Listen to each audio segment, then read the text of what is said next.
ჩვენი საქმიანობა არის როგორი კონტროლირებული იცი, აი მაყურებელმა რო გაიგოს, ჩვენ ლარს ვერ გადავიხდით კონტროლის გარეშე. თუ ეს დეკლარირება არ მოხდა, დონორთან წარდგენა არ მოხდა და ასე შემდეგ. და ბიძინა ივანიშვილს მილიარდები რო გადაარჩინოს მისი ქონება შემოაქვს დაუბეგრავად. ანუ ამ კაცმა გარდა იმისა, რომ უნდა რომ ის ფიზიკურად გადაარჩინოს მისი ქონება, ხო მილიარდერი, ქველმოქმედი ხო არის ვითომ? ეს თანხები ისე შემოაქვს, რომ არ უნდა რომ დაბეგროს. მას არ უნდა რომ ლარი შეიტანოს ბიუჯეტში, რომ ეს თანხები დევნილებს მოხმარდეს, რომელთა ნახევარი განსახლების მოლოდინშია. არ უნდა რომ ჭიათურის კრიზისი გადაჭრას და ულუკმაპურად დარჩენილი მშრომელებისთვის რაღაც ალტერნატიული სოციალური მხარდაჭერის პროგრამა შექმნას, ხო?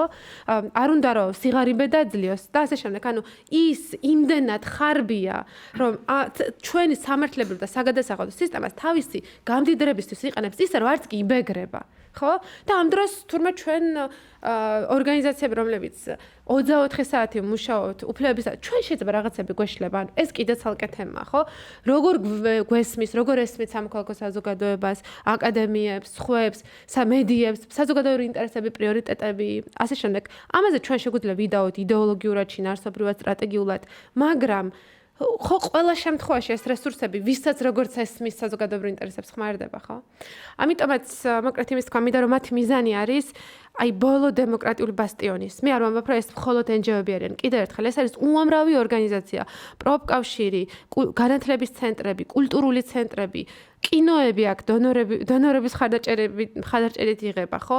ხელოვნება, ხალიჩები, რეწვა, სოფლის მეურნეობა, ძალიან ბევრი სფერო პრაქტიკულად განადგურდება, ვისაც ალტერნატიული დემოკრატიული განვითარების რაღაცა მცდელობები შემოაქვს ამ ქვეყანაში და მათ ექნებათ აბსოლუტური კონტროლი. მხოლოდ ისინი იქნებიან მდიდრები, მხოლოდ მათ ექნებათ რესურსები, მხოლოდ მათ ექნებათ ძალაუფლება და აღარ დარჩებიან ისინიც კი, ვინც იურიდიულ დახმარებას ან აი ამ თქვა დაწერენ პროტესტებს. აი თქვენ რო არ იყოთ, ხო?